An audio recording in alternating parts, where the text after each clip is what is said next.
Oh, you're gonna stand up. If I have to glue you to the table, you are going to stand up.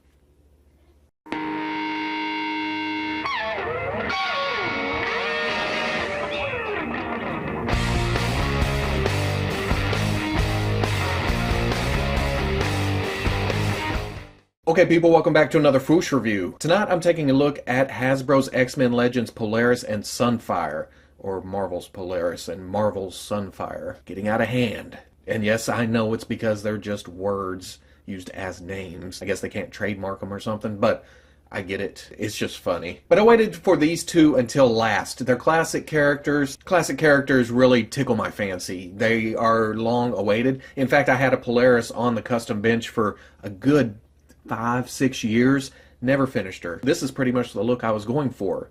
So there's Hasbro all up in my brain again. And then Sunfire, we got a Sunfire figure before, but it was the Age of Apocalypse look, which he did have in the 616 for a while. I just never warmed up to it.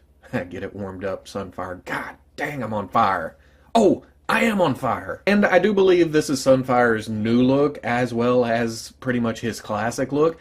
Again, I'm good with that. It's the astonishing effect. If a costume is updated but looks a lot like the classic look, that's my favorite. I love that. To top it all off, Sunfire's on the new Spider-Man 2099 body, and I've been wanting to check that out because I haven't found that figure yet. So win all around here. As you can see, standard Marvel Legends packaging, big window, you can see pretty much everything the figure comes with. On the side, you can see the comic book art for the figure. On the back, we get bios, pretty pictures, the wanted lineups for the rest of the series. Down here, some warnings, unreadables, probably says something like, will not bend paper clips and don't try to start fires. On the other side, same pictures. Top is an X logo, bottom, legalese. So I'm excited to get these open. It's the last of the series except for Old Man Logan, who I skipped thinking I'll come back and get him later. I immediately regretted my decision, went back and he was gone. So that's my luck. So I'm going to get these open and see what's going on here. And there we go, all out of the package. And I dig these figures, I really do, but both of them have their quirks, especially Polaris. Ooh, you. So we'll go ahead and start with her.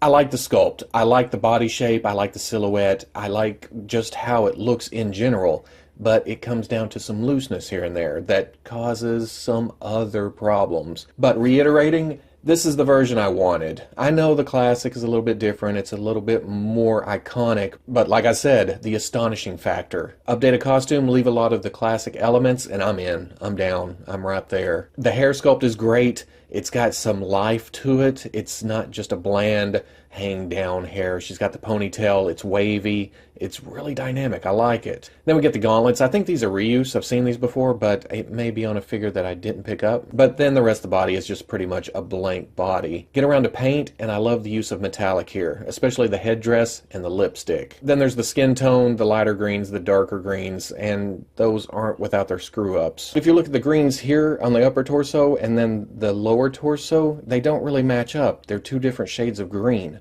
Another thing that throws me off is the bracers being a separate piece, sculpted, sticking out at you, but then the boot tops just being painted on. I realize the reuse factor here. It's just that the boots are a neat little detail that would really benefit from being sculpted on. And then for paint, I've got this flesh splotch sticking out across the costume right there. I think it's just sitting on top of the plastic. I could probably acetone that off, but yeah, that looks nasty. And then my other big thing here is some looseness in the knees. It makes it difficult to... Of course, yeah, you. There's detents, and those work really great. It's just a looseness between the detents when you're in the straight position that just kind of makes it awkward to stand up. So, yeah.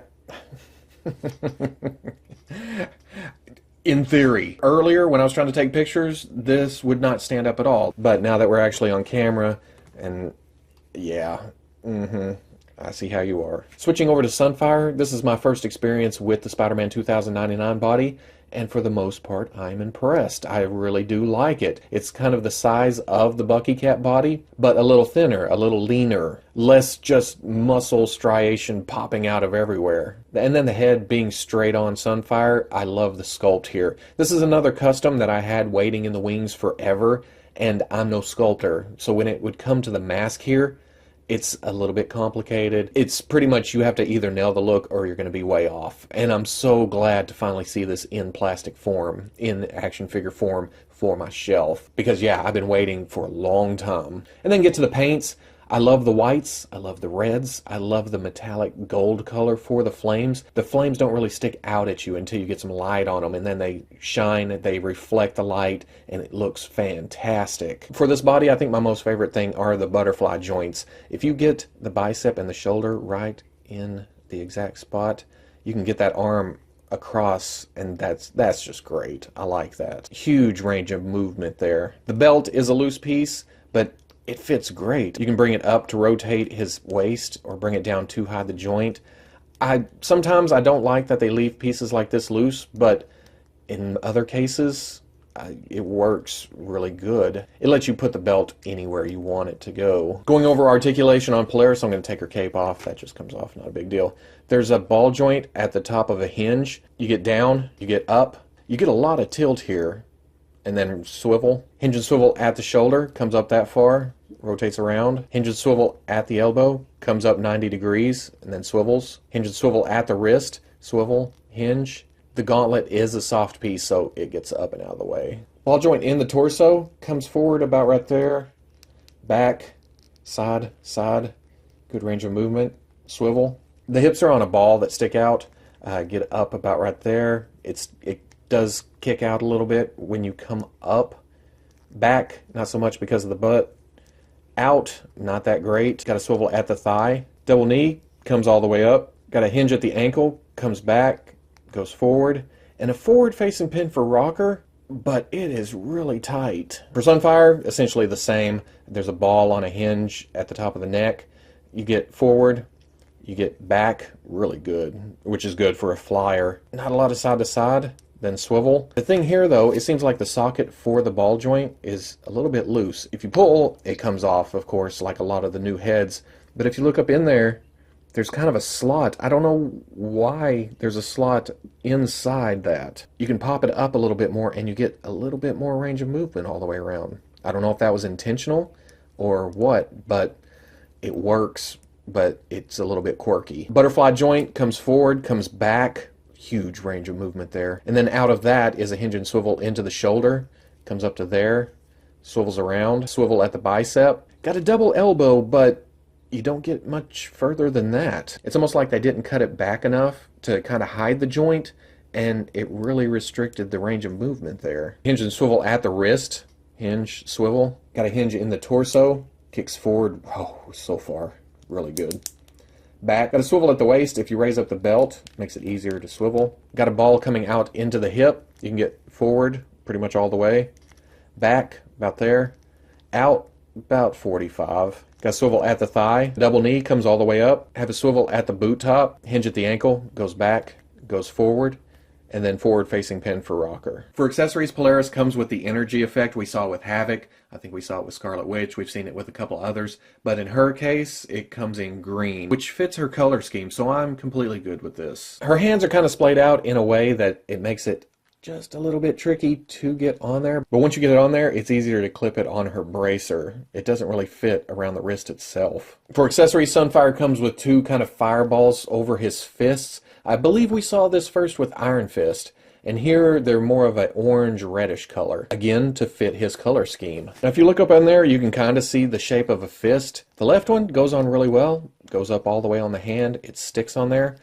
The problem I have is with the right one. It doesn't want to lock on as good as the left one does. For comparison, here they are with the X-Men Legends Havoc. I think this is the Uncanny Avengers look. It's his modern look. I like this figure, but it's on the Bucky Cap body, which is used for a lot of figures. So this should give you an idea of size here. Good size between the two of them. Polaris isn't too tall. Sunfire is about the same size, but a leaner build, which I'm completely good with for him. And then for giggles, here they are with X-Men Legends Wolverine with a custom head from Casting Cave. So at the end of the day, again, I'm happy with these, but not as happy as I was when I opened up Colossus and Cyclops. I don't know why. I guess it's because the articulation is a little bit fiddly between the two of these. I like the new body for Sunfire, but getting it to stand it's a little bit awkward. It's a little bit more work than other figures. And then Polaris has that looseness in her legs. It's not floppy, but it's just enough, especially with the extra added weight of the cape on her back, to make it awkward for her too. But I do like the figures, I do like the looks. It makes me want a classic Havoc though, and I know we had one back in the Toy Biz days, and I have a picture of a custom one I made somewhere in here. It's about the same era as this Polaris. But yeah, we need a new, updated, classic Havoc with the big rings on his head, just a straight black costume. And I'd actually like to see it on the Spider-Man 2099 body because it's leaner, it's a little bit more skinnier than Cyclops. I just think that it would cut a great silhouette in straight black. But Sunfire, oh, this sumbitch, he makes me want so many more figures. I think this is his Uncanny Avengers look, but it works perfectly as a super classic look. And thinking that makes me want an updated Nightcrawler. That makes me want an updated classic Colossus. I need a first appearance Storm. I need a Thunderbird. And then a Warpath to go along with the Shatterstar that I reviewed a couple weeks ago. We're getting that classic Cyclops. We need a new Tiger Stripe Wolverine.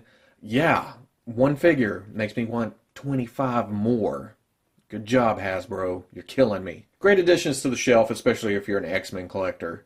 These were needed characters. So if you like the review, comment, like, subscribe. I'll catch you on the Fwoosh.